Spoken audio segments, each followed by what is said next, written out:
ازيكم عاملين ايه؟ يا رب تكونوا بألف خير. رجعت لكم بفيديو جديد. ان شاء الله النهارده هعمل معاكم الكوارع بطريقه سهله وبسيطه، وان شاء الله هتعجبكم قوي. هقول بقى بسم الله وهبدأ معاكم الوصفه. هجيب بقى الكوارع، وانتي لازم لما تيجي تشتري الكوارع تشتريها من مكان مضمون، علشان الكوارع تكون نظيفه ما فيهاش اي شعر، علشان لو الكوارع فيها شعر هتتعبي جدا في تنظيفها. وانتي عندك جزار، شوفي لون العظم بتاع الكوارع. لو لقيتي لون العظم فاتح كده زي ما انتوا شايفين، يعني كده الكوارع طازه. اما لو لقيتي العظم لونه غامق او مايل للبني، يبقى كده الكوارع بقالها فتره طويله جدا عند الجزار، وممكن تاخد معاكي وقت طويل جدا في السوى. تعالوا بقى نعمل المحلول اللي هننقع فيه الكوارع، علشان الكوارع ما يكونش فيها اي زفارة. هجيب بولة كبيرة فيها لتر مية، وهضيف على المية معلقة كبيرة من السكر ومعلقة كبيرة كمان من الملح واربع معالق كبار من الدقيق.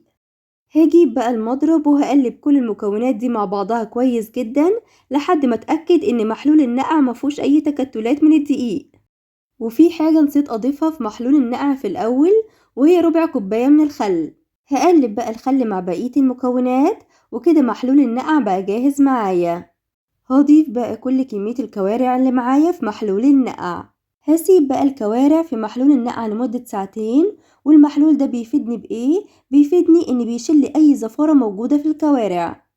بعد بقى ما الكوارع قعدت ساعتين في محلول النقع، غسلت بقى الكوارع كويس جدا بالمية، وسبت الكوارع في مصفى لحد ما تصفي كل المية اللي فيها. هجيب بقى حلة فيها مية مغلية، وهضيف بقى كل كمية الكوارع اللي معايا في المية، وهسيب بقى الكوارع لحد ما تغلي أول غلوة. بعد بقى ما الكوارع غليت أول غلوة وطلعت ريم كده على وش المية، هدلق بقى كل المية دي وهشطف الكوارع كويس جدا تحت المية، وهرجع الكوارع تاني في الحلة. وأنا بغير المية بتاعت الكوارع علشان أكون ضامنة لما أجي أكل الكوارع ما يكونش فيها أي زفارة. هضيف بقى مية سخنة تاني على الكوارع. هضيف بقى البهارات على الكوارع. هيكون معايا عود قرفة، وسبع حبات من القرنفل، وست حبات من الحبهان. وهضيف كمان نص معلقة صغيرة من الفلفل الأسود، ونص معلقة من الكزبرة، وربع معلقة من الجنزبيل.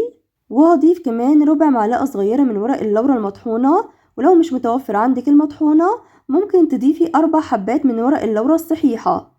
وهضيف كمان على الكوارع بصلاية متوسطة وطماطماية متوسطة متقطعين مكعبات كبيرة. هقلب بقى الكوارع مع كل المكونات دي كويس جدا. وانا مش هضيف الملح دلوقتي في الكوارع، علشان لو ضفت الملح دلوقتي في الكوارع مش هتستوي معايا، فهضيف الملح في الاخر. والمكون بقى اللي هيخلي الكوارع تستوي معايا بسرعة، وهو معلقة كبيرة من السكر. السكر بيخلي الكوارع بدل ما هتاخد 6 ساعات على النار هتاخد 2.5 ساعات بس. هسيب بقى الكوارع 2.5 ساعات على النار لحد ما تستوي معايا. تعالوا بقى نعمل الفتة اللي هناكل بيها الكوارع. واول حاجة هبدأها في الفتة وهي الصلصة. هجيب بقى اي حلة موجودة عندي، وهحط في الحلة معلقة كبيرة ممسوحة من السمنة، وهسيب بقى السمنة بتاعتي لحد ما تسخن. بعد كده بقى هضيف على السمنة 4 فصوص كبار من الثوم مفرومين ناعم. هقلب بقى الثوم مع السمنة كويس جدا، يدوب بس هقلبهم دقيقة على النار، وانا مش عايزة الثوم بتاعي ياخد لون خالص، يدوب بس ريحة الثوم بتاعتي تطلع. بعد كده بقى هضيف على الثوم نص معلقة صغيرة من الكمون، ونص معلقة صغيرة من الكزبرة، وربع معلقة صغيرة من الفلفل الأسود. هقلب بقى البهارات مع الثوم والزبدة كويس جدا، وهسيبها بس على النار 10 دقايق. بعد كده بقى هبدأ أضيف عليها معلقتين كبار من الخل، والخل بيدي مزازة حلوة جدا للصلصة بتاعة الفتة. هقلب بقى الثوم مع البهارات والخل دقيقة كده على النار. بعد كده بقى هبدأ أضيف عليهم 3 كوبايات كبار من عصير الطماطم. وأنا صفيت عصير الطماطم من البذر والقشر، وعلشان عصير الطماطم لونه فاتح هضيف عليه معلقة كبيرة مليانة من صلصة الطماطم. وهضيف على الصلصة معلقة صغيرة من الملح، ونص معلقة صغيرة من السكر علشان الحموضة بتاعة الطماطم. هقلب بقى كل المكونات دي مع بعضها كويس جدا، وهسيب الصلصة على النار لحد ما تتسبك معايا. بدأت بقى الصلصة بتاعتي تتسبك معايا، وأعرف ازاي ان الصلصة اتسبكت. هلاقي القوام بتاع الصلصة تقل معايا، وهلاقي كمان اللون بتاع الصلصة بقى أحمر غامق كده زي ما انتوا شايفين، والسمنة اللي أنا حطيتها في الأول هلاقيها طلعت على وش الصلصة. كده الصلصة بتاعتي بقت جاهزة معايا، هسيبها بقى على جنب. وتعالوا بقى نعمل الرز. وأنا مش محتاجة أقول لكم الرز بيتعمل إزاي، ما شاء الله كلكم شاطرين، بس أنا بوريكم الخطوات اللي أنا بعملها في الفتة. هاجيب بقى أي حلة موجودة عندي وهضيف عليها معلقتين كبار من الزيت، عليهم معلقتين كبار من الزبدة، وهبدأ بقى أضيف الرز المصري بتاعي بعد ما غسلته طبعا كويس جدا وصفيته من المية. هقلب بقى الرز مع الزبدة والزيت دقيقة كده على النار، بعد كده بقى هضيف عليه معلقة كبيرة من الملح. وأنا معايا 4 كوبايات من الرز، تقريبا كيلو، فضفت على كل كوباية رز كوباية مية.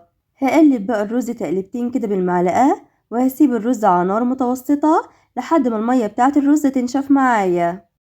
بعد بقى ما المية بتاعت الرز نشفت معايا، هجيب بقى غطا الحلة وهغطي الرز بتاعي وهسيبه على نار هادية لحد ما الرز بتاعي يستوي معايا. هسيب بقى الرز لحد ما يستوي، وهجيب بقى العيش البلدي الحلو بتاعنا، وهجيب بقى المقص وهبدأ أقطع العيش كده بالطول زي ما انتوا شايفين.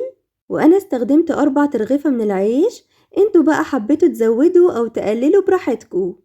هبدأ بقى أقطع العيش بتاعي لمربعات صغيرة علشان يكون قد المعلقة اللي هاكل بيها الفتة، بس في الطبيعي بتاعنا إن احنا بنقطع العيش بإيدينا عادي. بعد بقى ما قطعت كل كمية العيش اللي معايا لمربعات صغيرة، هبدأ بقى أحمص العيش. هجيب بقى الطاسة بتاعتي وهضيف عليها معلقتين كبار من الزيت، عليهم معلقتين كبار من الزبدة، وهسيب الزبدة لحد ما تسيح وتسخن معايا. بعد كده هضيف فصين كبار من الثوم مفرومين ناعم. هقلب بقى الثوم مع الزبدة والزيت، وأنا مش عايزة الثوم بتاعي ياخد لون خالص، يدوب بس الريحة بتاعته تطلع. بعد بقى ما ريحة التوم بقت مالية المكان كله، هضيف عليهم بقى معلقة صغيرة ممسوحة من الكزبرة. هقلب بقى الكزبرة مع التوم والزبدة والزيت على النار لمدة 5 ثواني.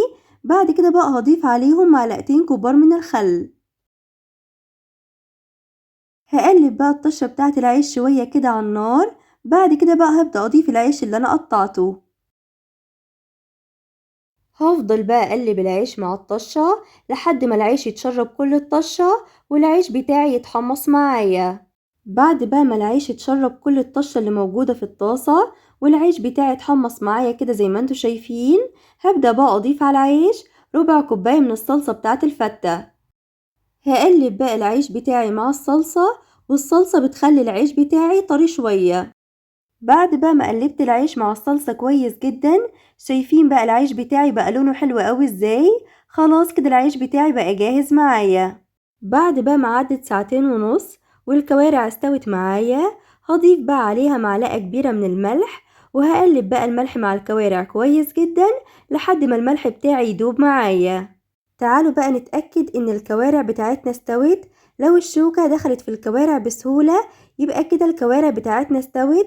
لو الشوكة مش راضية تدخل في الكوارع يبقى لسه الكوارع عايز لها شوية كمان على النار. وطبعا انتوا ممكن تاكلوا الكوارع كده زي ما هي، بس انا بصراحة بحبها بالصلصة، فدهنت كل كمية الكوارع اللي معايا بالصلصة ودخلتها الفرن لمدة 3 دقايق تحت الشواية. بعد بقى ما خلصنا كل الخطوات بتاعة الفتة، تعالوا بقى نحضر طبقات الفتة. هجيب بقى اي طبق يكون كبير عندي او صينية تكون كبيرة، وهبدأ احط في الصينية العيش وهوزع العيش في الصينية كويس جدا. بعد كده بقى هبدأ اضيف الرز المفلفل الحلو ده بعد ما استوى.